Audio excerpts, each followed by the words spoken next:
Okay, so this lesson is on patterns and jazz patterns, I guess you could call them.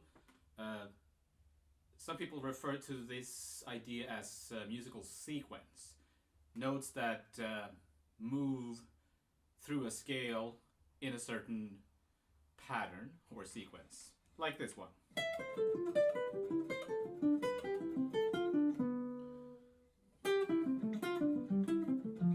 So you can find this pattern on the page that you can download for this week's lesson. So this is a lick or a pattern that you could use over a D minor chord or a G7 chord. We're in D Dorian, I guess, or G Mixolydian.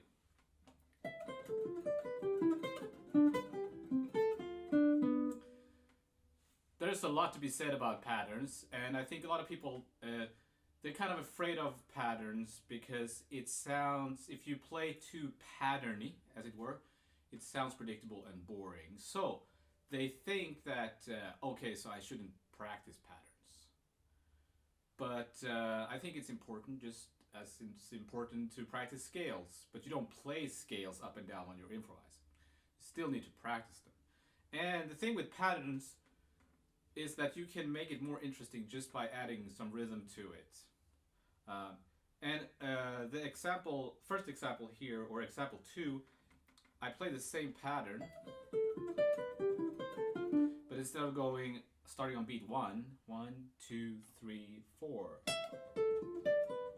I anticipate and start on the 8th note pickup into 1.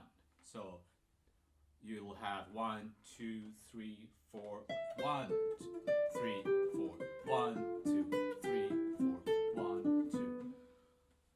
Already it's a little bit more interesting, even though all I did was just shift the emphasis of the notes an 8th note. Still a little bit predictable, but at least it adds some forward motion to it. It's anticipating the beat, which is something you want to do. So you can practice that, and it's also just an example showing you how easy it is to take a pattern and just shifting a little bit, and all of a sudden it's more interesting. Which means that you can take any pattern and try to play it differently, rhythmically. And here's a little trick that I came up with. I shouldn't take too much credit, but I hear a lot of people do this. So the trick is, anytime you have a 4-note pattern, you play it as triplets. And if you have a 3-note pattern, you play it as 8th notes or 16th notes. Okay, so in this case we have a 4-note pattern, right? 1, 2, 3, 4, 1, 2, 3, 4. So if you play that as triplets, we get 1, 2, 3, 4, 1, 2, 3, 4, etc. So let me show you what that sounds like over a little play along here, impressions. First, example 1. Okay, starting on the downbeat. Example 2, starting on the upbeat.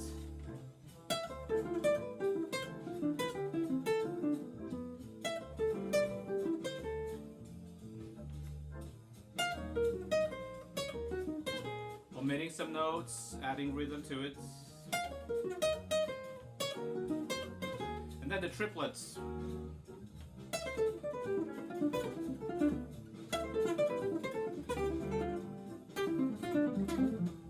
Okay.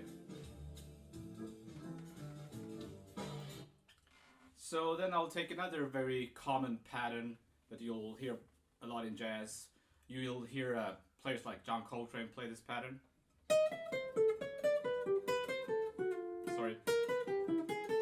So I'm just playing a triad descending, but I'm playing a chromatic neighbor note, I guess the technical term is, below the 5th. And again, you can find this pattern on the sheet that comes with this lesson if you download it, the PDF. So the first is a A minor triad, and I play the neighbor note or the leading note into the fifth. Then I do a chromatic note like that, starting on each triad. G major triad, F major triad, etc. Some of you are probably wondering right now about fingerings, like how should I finger this? And I like to quote the great teacher Dan Gilbert.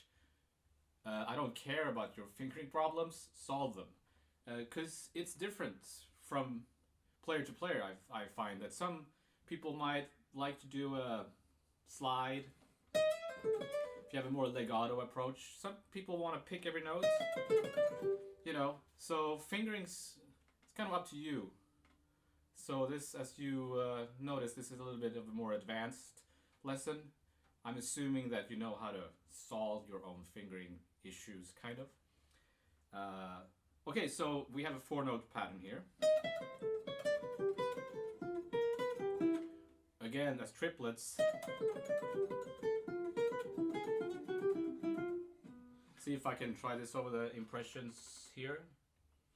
So, Impressions is a John Coltrane tune, right? Based on So What?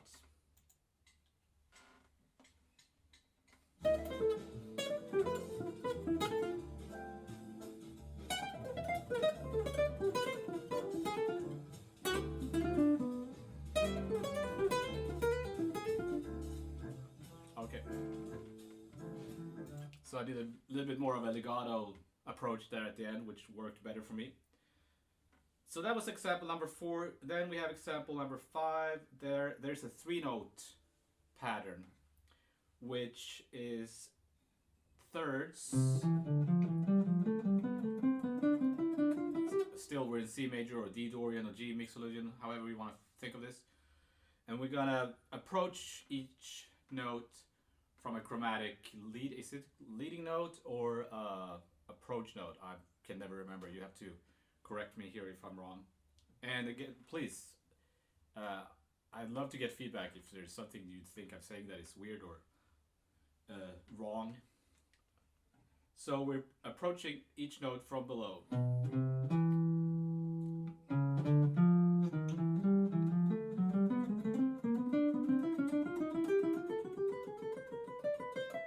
So like starting on B, we're approaching the C, right? Then the third, C sharp to D, F. Then we're approaching the E to G.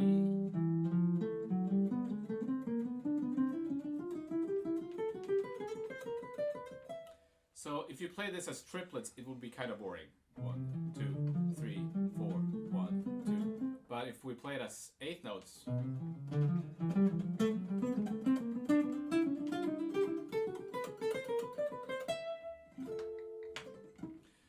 we get a more of a shifting feeling. Like the beat is changing. I don't know how to describe it. Maybe you can describe it better. And also you want to experiment with different where you attack the notes.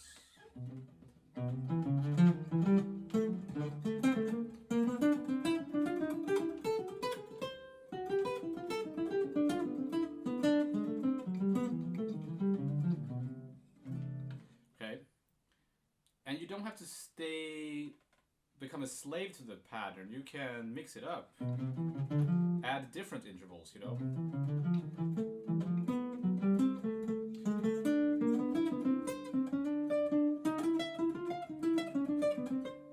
Added some octaves there, fourth maybe.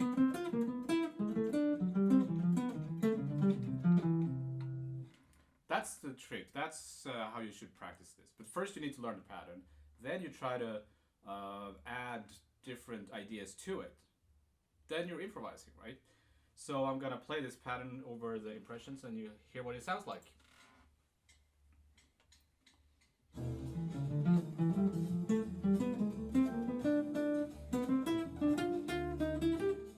Added some rhythm there and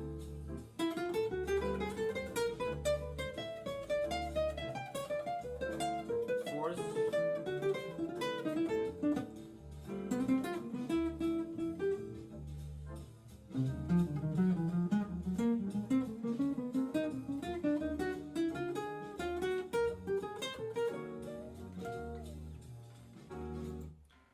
Okay, so hopefully you got some new ideas here to how to practice and implement patterns into your playing, but still make your playing interesting and not sound predictable and contrived.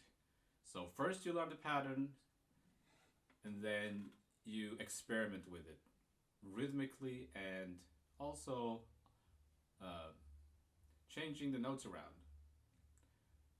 Okay,